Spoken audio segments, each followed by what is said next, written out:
don't know how these things work, but it just. What about your male counterparts? I guess that could be considered. Hey, I don't know. Then I'm going right to the. I guess by the time that's over, it'll be 2:30. Okay. I'll go surfing, then I'll go to the Giants game. There you go. Cover the Giants game for KCBS.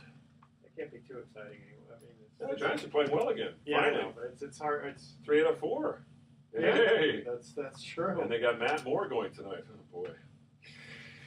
Always a challenge. He's a challenge. Okay, are you ready, my friend? I'm ready. I know your time is limited. Okay. Welcome to Sports Econ 101, the show where we discuss sports topics from a business perspective. I'm your host, Edward Brown, along with my co-host, Bruce McGowan, longtime sports radio personality. Now, today we don't have a guest, but we got a few things to talk about. In the next segment, I want to cover a few things. JJ Redick, right? The Dolphins opting for Jay Cutler. And also, why did the Giants re-sign the Panda? I like it. Do you really? I do. Bring him back. Come on. He was a hero. And how's it going to hurt the team? Come on.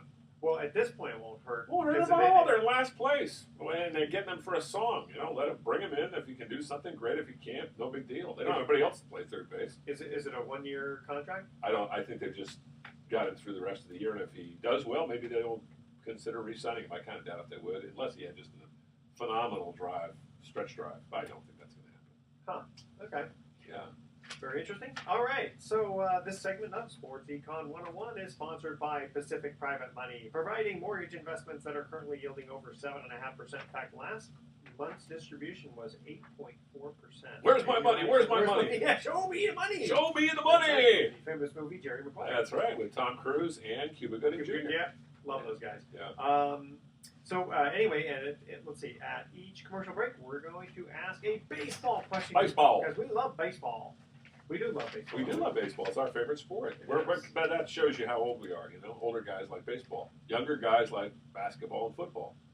Is that right? Yeah. It's the older demographic likes baseball because it reminds them of the kind of calm and peaceful and leisurely days of summer back in the 1960s when we were kids. That's how we'd get away from all the nonsense that was going on in the 60s. Go to the ballpark. And play tiddlywinks. Yes, that's right. Let's see. We have, I'm trying to think here. We've got questions that are not too hard for our friend Bruce McGowan. We always like to give him questions that we think are going to stump him just a little bit, but not too much. All right. You can listen to Sports Econ 101 on iHeartRadio, TuneIn Radio, Sports Byline USA, and CRN, along with hundreds of stations around the country. Don't touch that dial. Sports Econ 101 will be right back. All right. There we go. My hands smell like soap, like laundry soap. I think it's because I did some laundry this morning. Oh, that's hard to get rid of that stuff, isn't it? That said, our dog, we have to get him up early because he'll pee in his bed otherwise. He's like like a senior person that needs to wear Depends. Does he wear anything? Yeah, I mean, the other day I heard him, getting out of bed. I heard this huge puddle of, pee all over the floor. How old is he now? 20, almost 20. Oh my gosh, that is old. That is old, yeah. He's blind, he's deaf, he moves real slowly. You met Gus, right? I think so, yeah. How do you think Molly's going to deal with him? Oh, she'll handle it okay. It's going to be sad, but she'll handle it. She's having a great summer.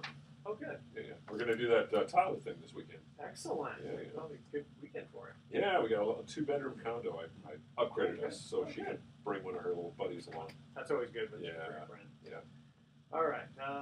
Let's just get right into it. Welcome back to Sports Econ 101. Again, I'm Edward Brown, your host, along with Bruce McGowan.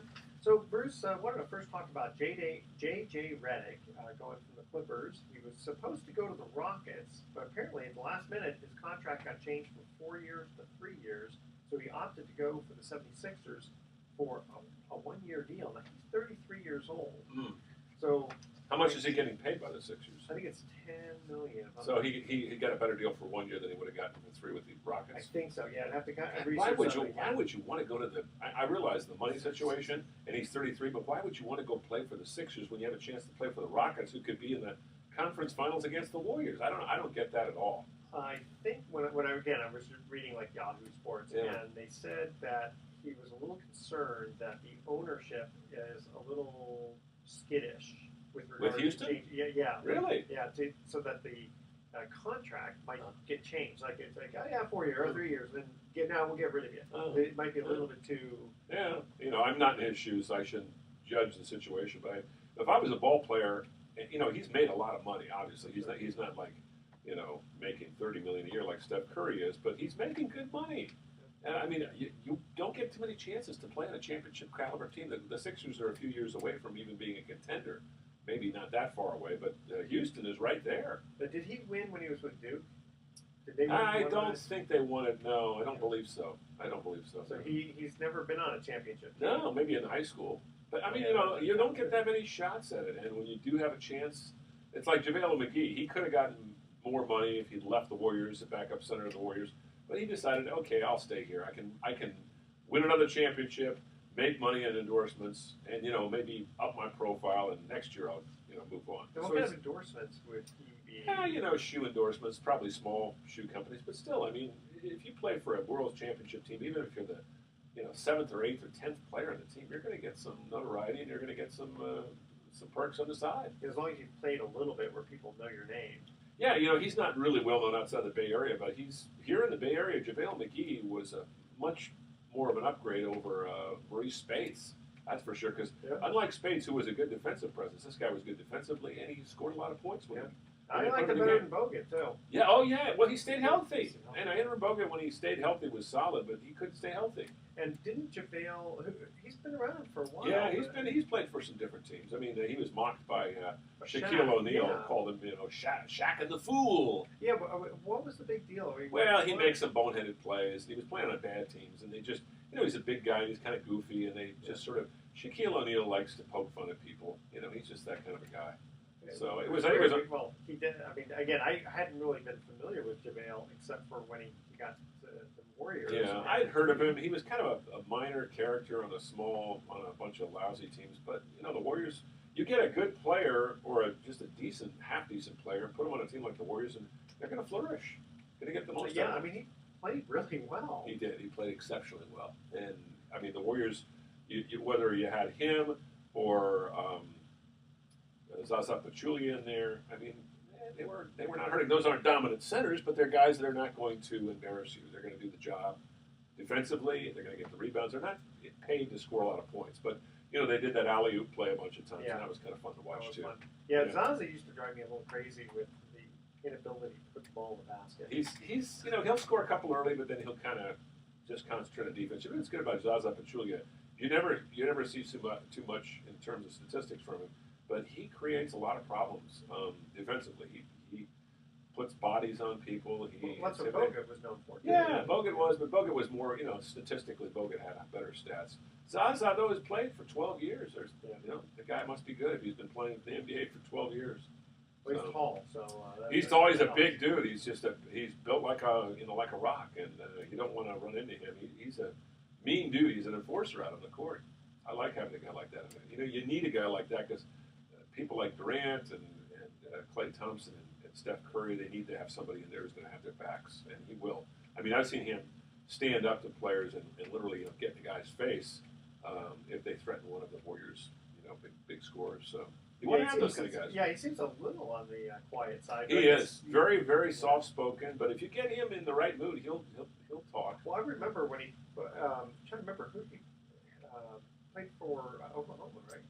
Yeah, he's played for a couple of different teams. I'm trying to remember who he played for before he came here. He's been in the league for, about 12 years. And I remember when he got into a little scuffle with the Warriors before he played. Yeah, he's been known to mix it up. He's a physical guy.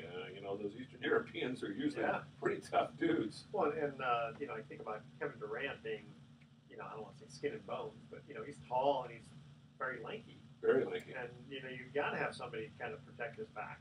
You do. In fact, I wouldn't be surprised if the ownership says, "Listen, here's our star player. You do what you need to do." And I think Pachulia knew that when he signed on, that he was not. Obviously, he knew he was not going to be a guy who would score a lot of points, but rebounding, defense, and just helping out double teams. I mean, he's that kind of a guy, and I think he did a very good job. You don't hear much about him because he's not a glamorous player. He can't jump very much, but boy, he's he's an important part of that team. Well, that's what I really appreciated about Iguodala.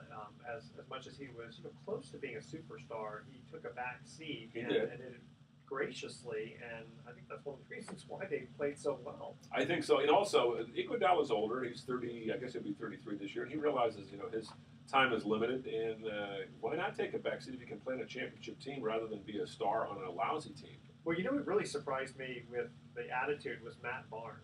Yeah. Because again, Matt's now an older player. Well, now an older player. I think older players are that way in general. They kind of calm down. There's still a little bit of fire in their Oh, belly, but they mature. They do. Because he was definitely a loose cannon. Well, and he played for so many teams. He bounced around the league a bunch, and he had this reputation of being bad boy off the court. He really wasn't. He had a couple little minor scraps off the court, nothing serious. Derek Fisher's wife or something like that. Yeah, Derek Fisher, I believe, was going out with his ex-wife, and they had a little, beef. But it was, the media loves to play those things up. They love to get involved in that stuff, don't they? Yeah, it's been kind of fun how you talk to these guys, and of course, they may be just doing it for show. Like, there's really nothing between us. And then off the court, there may be something, so you really don't know. You really don't know. Well, it's good that they keep it to themselves. We don't need to know all that stuff. Yeah. I mean, the media today is more pervasive. It's more tabloid-oriented, and it's encouraged to be that way, which is unfortunate, but that's just the way of the world we live in. You think about times, I'm just guessing now based on movies and stories and stuff like that, but like when Babe Ruth was being interviewed, I mean, they treated him like a god. Oh, yeah. And there was this almost revering respect. It's like you didn't see too many people write bad things. No. Well, and the thing was, Babe Ruth was a likable guy. Yeah, he drank and he played around a lot, but he didn't hurt anybody. He didn't break any laws, and he was like a big kid, and he played with a joy, and he was a nice guy. He wasn't a jerk. Yeah, you don't really hear stories about him bad-mouthing other players or anything like that. I mean, he and Lou Gehrig had a little tiff for a while there, but because Lou Gehrig was a very kind of soft-spoken, sort of church-going, quiet, unassuming guy, and Babe was this carousing, blustering, wild character, and there was a lot of difference between the two, but they got along. They ended up becoming friends, but at the beginning, there was not a lot of love lost between those two. Well, let's see. There's about 10 or 11 years difference between them. Something like that, yeah. Although, Lou Gehrig died at the age of 39 of ALS. Because Ruth started in 1914 with the Red Sox, and I think 1925 is when, I'm guessing they started at in the mid-20s, because Gehrig played for 15 years, and he played every single day for 15 years. Imagine that. How many players could do that today? Yeah, I guess that's right. When he started, he played up until the time he finished. Till his disease. Till the disease broke the streak. Yeah, broke the streak, and then he was gone the next year, and then he was dead within 2 years. It's sad. Speaking of players that have passed, it's really sad to hear that both Darren Dalton and Don Baylor, a couple of stars from the 80s and 90s, are gone.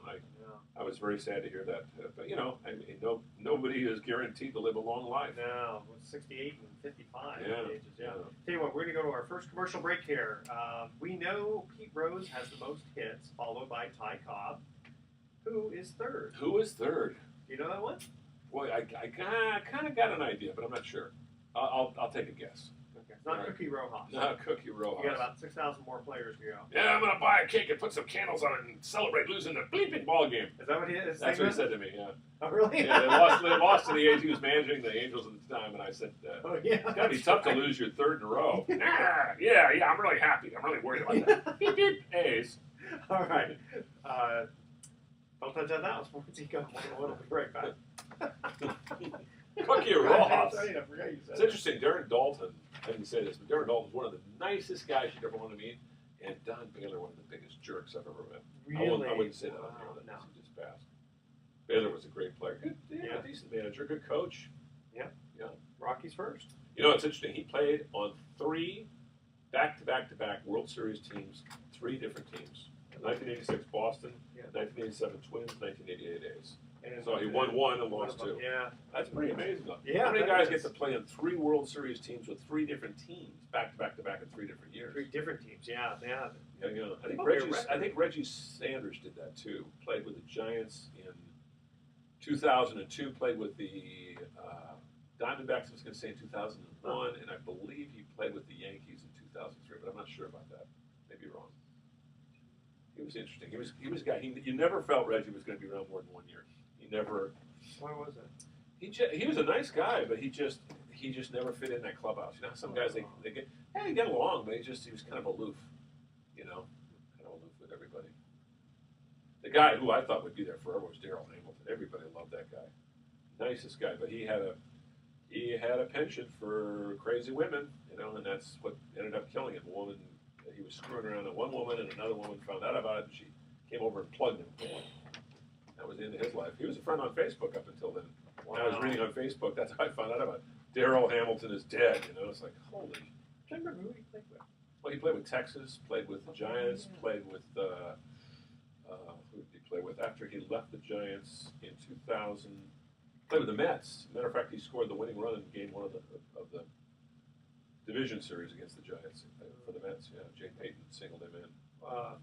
Scored women. That's a scary thing. Not a good idea. Well, look what happened to Steve McNair. Another guy. Yeah, another guy. He was sleeping. His girlfriend comes up and plugs him 4 times. At least he was sleeping. Went to sleep. Yeah. Yeah. All right, here we go. Welcome back to Sports Econ 101. Edward Brown here along with Bruce McGowan. Here was our first trivia question. We know Pete Rose has the most hits, followed by Ty Cobb. Who is third? I'm going to guess Honus Wagner. What? No. A little more recent? Yes. A lot more recent than like Honus. more in the 60s or 70s? 60s? I'd say 60s and 70s. 60s and 70s. Who was it? I mean, that's it. You would think about him in the 60s and 70s. Wow. I can think of great power hitters. Is he a Hall of Famer? Gotta be. I'm stumped. Hank Aaron, of course. Yeah. Those were home runs. Yeah, a lot of home runs. 3,771. Do you realize the day that we're doing this? Today is August 7th. 10 years ago today, the day that we're recording this show, Barry Bonds broke Aaron's home run record. Bud Selig was not there. And did not give him a congratulatory. But why? Is it all steroids? Yeah. You know, the thing is, Bonds did steroids, but I thought there was a lot of hypocrisy about the league sort of blacklisting him when there were a lot of other players who did much worse, and it was because Bonds was a high profile, and also because if Bonds was a likable guy like Jason Giambi, or admitted he had done it, they would have forgiven him. But since he didn't, and he wasn't a nice guy with the media, they took him to task. Yeah. Because I've mentioned that with I've mentioned this before.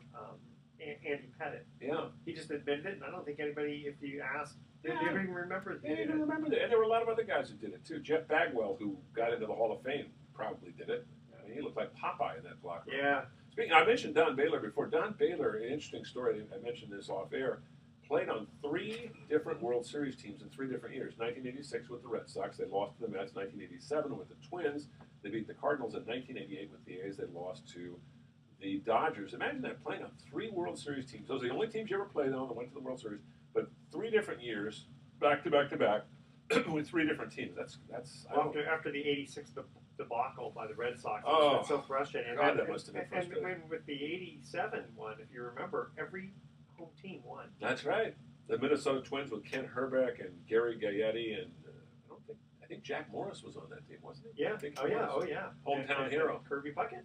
Yeah. Oh God, love Kirby Puckett. Yeah, Kirby Puckett was the nicest guy. Hey, what's happening, man? How you doing, buddy? Yeah. What do you want to talk about? Little tank. Yeah, he and Tony Gwynn, 2 of my favorite guys from the 1980s, and they're both gone. It's very sad. Yeah.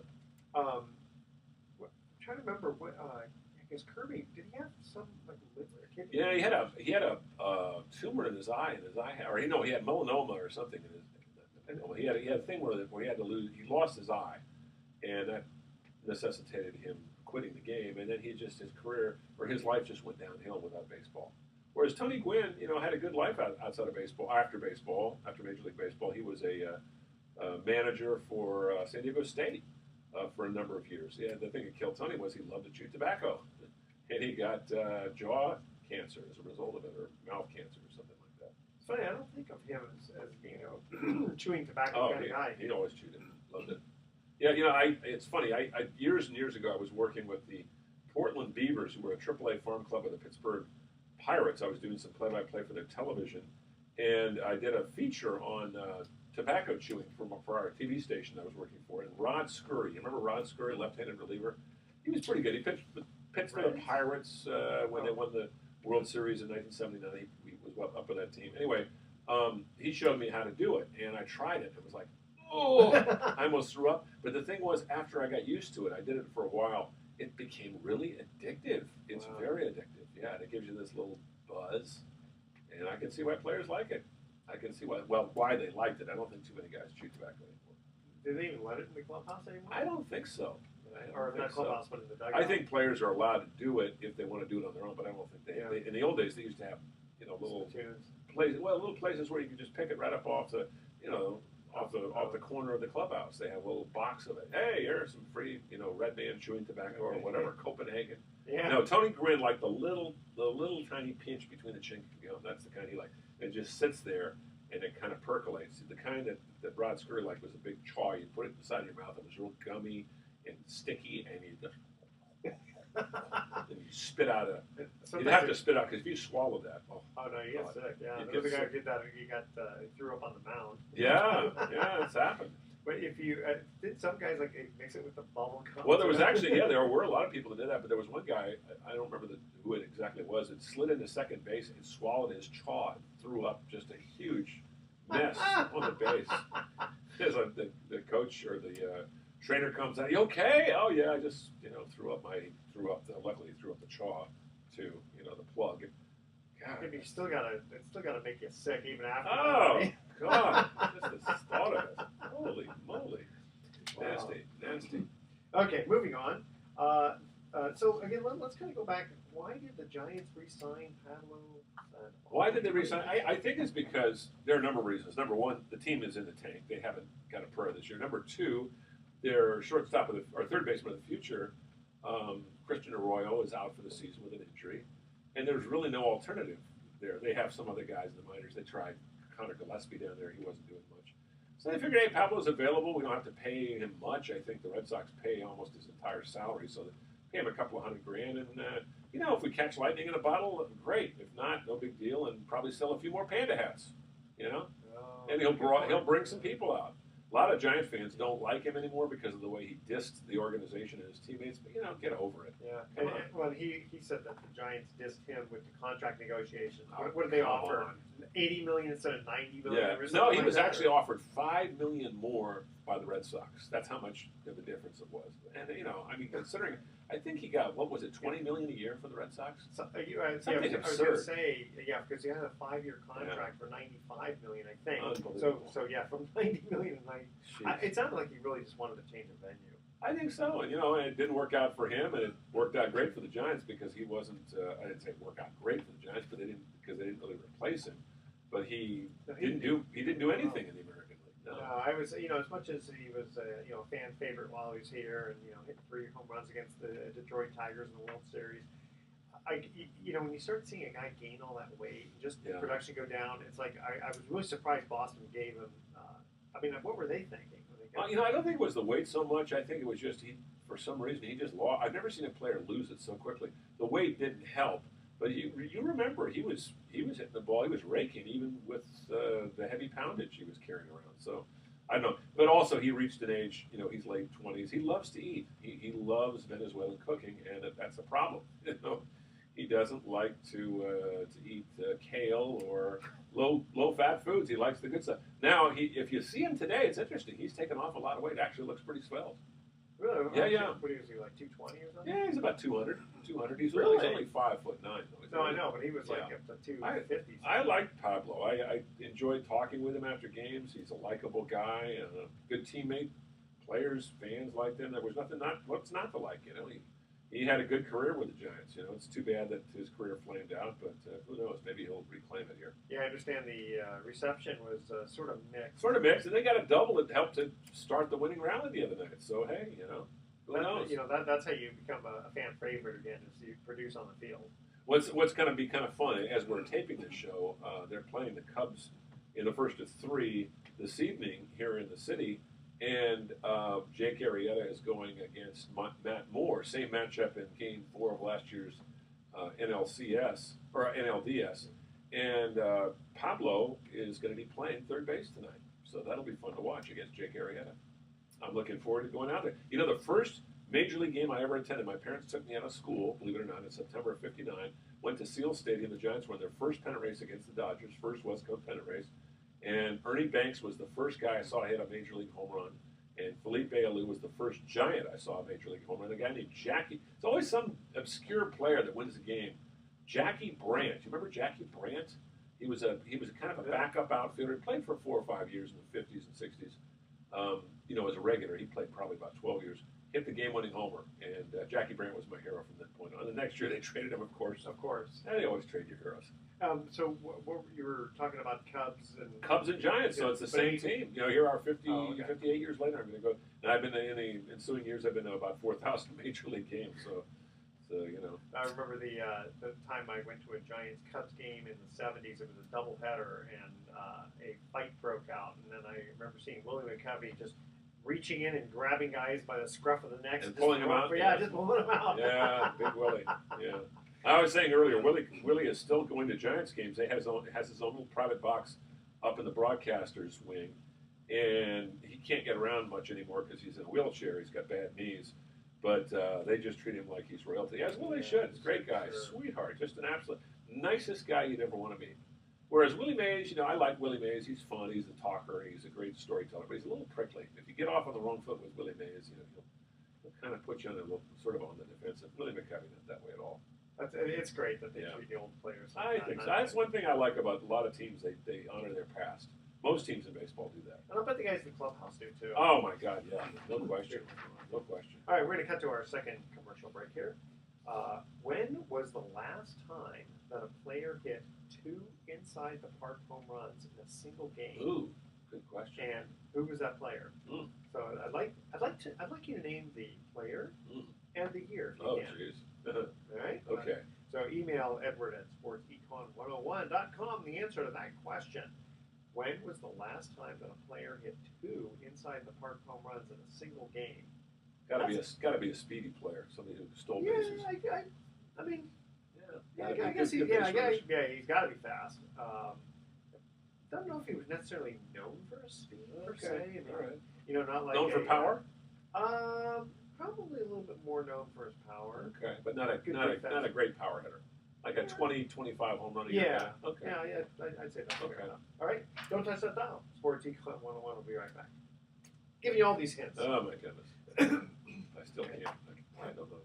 You'll know the player, but I'm sure I will. But I'll give you. It's a good question. I mean, just hit 1 inside the park home run. Yeah, that's tough enough. Especially. I mean, I can imagine the Polo Grounds. Of course, we're not talking that year, but remember when Ichiro hit one in the All-Star game in San Francisco? Yeah, hit it off the bricks and it just bounced away, and everybody's like, he's just took off. He was fast. He was. Is he still playing? He's still playing with Miami. Not doing very much. He's sitting on the bench, but you know, the guy's like 43 years old. He'll be in the Hall of Fame. Oh yeah. Yeah. First Japanese player to make it, I'm sure. That's a cool story. God, the Dodgers keep winning. I just can't believe how good they are. They are so good right now. It's fine. And again, I'm not a Dodger hater. I just even though the way they're playing, I mean, it's possible they could go on and lose in the first round, but I don't know. They're going to have to hit a bump on the road. Yeah, I just don't see it. It'd be kind of fun to see them in Houston. Houston and them in the World Series, that'd be fun. If they wouldn't have to travel so much. Yeah. Plus, Houston's never won a World Series, and the Dodgers have won since '88, so we'd have a first-time winner in a long time. Yeah. Sort of like we had Cleveland and the Cubbies. That was great. Yeah, that was fun. Good. All right. Welcome back to Sports Econ 101. One more time. I'm Edward Brown, your host, along with Bruce McGowan. Here's our second trivia question. We stumped our co-host. When was the last time, and who was the player who hit 2 inside the park home runs in a single game? Wow, I'm stumped. Okay, well, I'll give you the year, 1986. 1986. And he's not known for power. And he was. Oh, no, I mean, I don't think he's known for speed, per se. Known for speed, okay. I wouldn't have thought of him when I think of speed. Davey Lopes? I'm just throwing out a name, because I know Davey was a great base runner. Yeah. No, Greg Gagne for the Twins. Greg Gagne? I never would have guessed that. Yeah. Never would have guessed Greg Gagne. And again, I mean, was I right? He's not known for speed. No, per se. not really. I remember Davy Lopes. I was always surprised. I didn't realize Davy Lopes was such a great runner till he played with the A's late in his career. And I remember seeing him go from first to third on just a little bloop single. And after the game, I asked him about that. He was telling me, he says there's a real art to what he called cutting the bag, which means you go on the inside, hit the inside part of the bag, and you save yourself 2 steps. And he always would do that. On second base? Yeah, a lot of guys would go around the backside of the bag, and they would take an extra step, and that 1 extra or 2 extra steps, he said, always allowed him. He had a huge number of triples in his career because of that. Now you see guys when they hit a ball that looks like it's going to be either a double or triple, they'll take the outside of first base so that they can have a straight shot. Yeah. But you're talking about going to second base. You cut the inside of the bag. The bag, the corner. That would make sense. Cutting the bag rather than going to the backside. Oh yeah. What do you mean trying to do like what I was saying about how they do with first base? They try to do with second base. Yeah. Well, a lot of guys just don't think. They just I'm gonna. I'm running around the bag, and they don't think about hitting the inside of the bag. They hit the outside of the bag, and as a result, they lose an extra step or 2, which probably doesn't make a huge bit of difference, but it can in a close play. Oh yeah, close play. I can't even imagine hitting the outside of the bag on second base. Yeah, it's funny. It's been so long since I played baseball. I don't even remember hitting a double. So or a triple. A long time. You just hit those home runs. I just hit home runs all the time. That way you just walk. I did hit 8 home runs. Did you really? In a little league season in 16 games. Yeah, I did. You know what's funny? When I'll say when we were younger, guys didn't hit too many home runs. Yeah. It's in the majors? No, in the minors. In the minors. My dad was the manager, so I got to play every game. There you go. I was also on the All-Star team that year. So my 1 year. Yeah, but see that now in Little League, who decides? It's other managers who decide, right? Decide what? If you're on the All-Star, not your own. Oh no, yeah, it was like a bunch of managers got together. Yeah. Okay, so you earned it. It wasn't just a situation of hey, my son, I want my son to be on the All-Star. Yeah, no. My dad was not he didn't play favorites, but I was a good player in Little League. I mean, for at least 2 years, I was a good player. And that 1 year, the 1 year my dad managed me was my best year. I think it was because I listened to him more than I did the other managers because I paid attention. He understood. He played college baseball, so he was a good player. Okay. Yeah. See, I coached my daughters. I was never the head coach. Right. I never wanted to be head coach. I was like being assistant coach. Deal with all those hovering helicopter parents. That and what also, is my kid scheduling and all that. Yeah. But I mostly I didn't do it as much. Well, I did it when my son was in minor leagues. When he hit the majors in Little League, they kind of had things set and they didn't need any extra people. Sure. But for my daughter's softball, I did it all the way through. When she hit high school, they kind of had their own thing. But before that, it was really good it was a good bonding experience. Yeah. And my daughter she was a good player, and it was kind of neat because she really just listened. She's like you. I think, I hate to say it, I mean, this sounds sexist, but I'd rather, if I was coaching, Little League or recreation or whatever, I'd rather coach the girls because I think the girls basically are a little easier to deal with. They listen better, they're more team-oriented. It's not that the boys, there's plenty of boys out there who are, but it's just that generally speaking, I think, I've talked to a lot of coaches and they say the girls and women are just a lot more team-oriented and less individual-oriented. Yeah, and also the boys can get a little bit rambunctious, whereas the girls, I mean... Some girls can, but you're right. I mean, girls just tend to be a little bit more focused. I think what would drive me crazy is the chants. The girls love those chants, don't gosh. they? They do that, yeah. So silly. I know. But, it's like, okay. That's okay, that's all right. We go down, It's crazy. Hey, you, on 2, wiggle, wiggle, wiggle. I mean, it's real silly. It was actually, it was very comical, I gotta say. But, kind of cute. She did actually pretty well. She made, they didn't call it the All-Star team because they didn't have All-Star, but they, made mention in the league. She play high school ball? She did. Oh, yeah. High school softball for girls is fun to watch. I mean, a lot of people don't. You ever watch some of these college women's softball games? They really bring that ball in at a high speed. Yeah, it's funny. They're not as fun to watch because it's usually a 1-0. Yeah, it's a low scoring game. It's really low scoring. But in high school, especially if you have decent teams, the thing that's funny. And actually, when I helped coach when she was in 8th grade, the games, it was amazing how intense things would get. Yeah. But for us, the coaches, the girls just kind of like, oh, I'm up to bat, okay, I'll try to get a hit. Yeah. But they don't realize how serious this game is. Well, if you're a manager or a coach, it doesn't matter whether you're little league or the majors. You're intense. Now, who is the gal, the tall blonde who was very popular, very attractive, and she played 5, 6, 7 years ago in the college ranks, and they had an exhibition with her coming out. The pitcher, right? The pitcher, and she struck out a couple of major league hitters, with a softball, and they couldn't hit her because she threw the ball so fast and it moved. And I can't remember the gal's name, but she was really. I can't remember it either. You remember that though? No, but I do remember that. Yeah. In fact, wasn't there a woman in Babe Ruth's time? There were a few that actually, they were striking. I mean, Yeah. that was overhand pitching. Yeah. But I still, every time I think of underhand and good pitchers, I think of the king in his court. Yeah. Remember him? Yeah. Oh yeah. I'm surprised more people don't learn how to throw a sidearm because it takes a lot of strain off your shoulder. And there was a guy who pitched back in the day who actually killed a hitter because back in 1920. They didn't wear helmets. A guy named Ray Chapman for the Cleveland Indians was hit. Carl Mays, very good. You remember. And Carl Mays was, I believe, I don't know if he was a Hall of Famer caliber quality, but he was close. But the problem with him was he never expressed publicly any regret. The only thing he ever said was the guy should have gotten out of the way. And if I understand the story a little bit more, it's like the ball was a little bit dirty. It was dusk. It was hard to see. And it's interesting. Cleveland went on to win the World Series that year. That was the last time they won a World Series until 1948. And of course, part of it was that they were trying to win one for Ray. Yeah. Like win one for the Gipper. But he's the only major league player to ever been killed in a game. And was he a sidearm pitcher? Yeah. Oh gosh. Yeah. Carl Mays.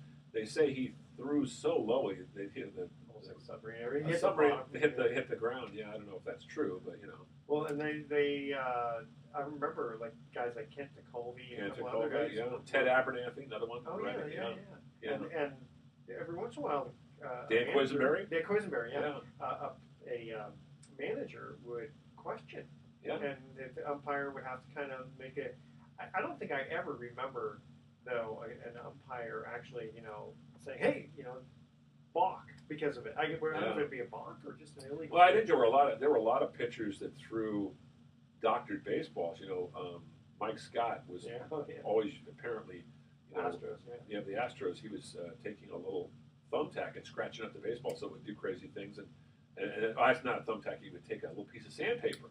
And I remember when he pitched against the Giants, which had a bunch of fans in the stands, a whole bunch of them had these little pieces of sandpaper that went every time he's pitching. It was hysterical. Who was the one who was it Kurt Schilling? Who was the one who had the nail file in the back pocket? Oh yeah, he kind of tossed it out. Yeah, I remember that. That was funny. Who was that? Was it Schilling? I don't remember. But there have been a few. Gaylord Perry, believe it or not, he admitted later he used the grease ball. He'd take Vaseline, but they never found it. And you know why? He'd always put it in the most innocuous place where they wouldn't look. He'd put it inside his ear. Or he put it. It was just on the bill of the cap. The bill of the yeah, but they'd look everywhere and they couldn't find it. He goes, once they found a spot where I thought they were going to not check again, I put it there. And this a famous game, 1964. He pitched, I think, 11 or 10 innings of shutout ball against the New York Mets in an extra inning game that went 23 innings.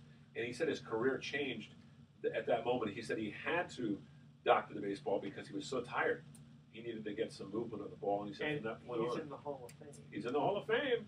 Well, he pitched till he was in his 40s. Yeah, but still, another real. Now, see, here's somebody. Okay, so whether a guy, uses steroids to cheat, or whether someone uses, I know if Barry Bonds is not allowed in the Hall of Fame, then Gaylord Perry shouldn't be in the Hall of Fame, right? Yeah, exactly. I mean, cheating. One kind of cheating versus another kind of cheating. Yeah, if anything, Gaylord Perry's career was helped more by cheating than Barry Bonds. Because Bonds was already a great player. Gaylord Perry was kind of a journeyman until he learned how to doctor the baseball. Also, it's a very good point because taking steroids to make you big and strong, hitting a baseball is still really hard. It is hard. But if you can doctor a baseball, and when you're a pitcher, you don't necessarily have to be a Hall of Fame type player to pitch Hall of Fame. It's like throwing a wiffle ball in a way. Yeah, that's a good point. I mean, and again, I'm not saying that taking steroids didn't help players because they can recover from their injuries faster and they'll hit them. But they're not going to hit the ball, with any more. They might hit home runs a little bit further, but they're not going to get more base hits. It's not going to make your eye. No, it won't do your hand-eye coordination. No. I mean, potentially it could. If you hit a ball harder, you might get it past the infield, or a ball that might be hit to the warning track might go out. But still, no, I agree with you. It doesn't seem to have the hand-eye coordination. No. And the thing is, there's a lot of players still doing steroids. It's mostly Latin players. It's interesting that for some reason the Latin players are doing it. And look at the number of home runs this year. I think home runs are an all-time high this year. Are you thinking like Giancarlo Stanton? Well, I don't know about him, but I'm just saying, there are a lot of guys that have been caught doing it, and I'm not sure why there's such a huge number of home runs this year. And what do they do? Like now that it's been so, hey, if you do this, we're gonna throw you out of baseball or something. Well, they suspend you for half the season or a third of the season or whatever, but they don't throw people out of baseball for using steroids. Or just you won't get the whole thing. Yeah, exactly. But I guess the suspension's still worth the risk. Well, considering the amount of money you can make, and I mean, it's a proven fact that it does help players stay in the game longer. Look at Bonds. I mean, not that Bonds wouldn't have played until he was 42, but who's to say how effective he would have been? But you know what? It's funny that part of the steroids doesn't bother me of being able to recover fast or something like that. Yeah.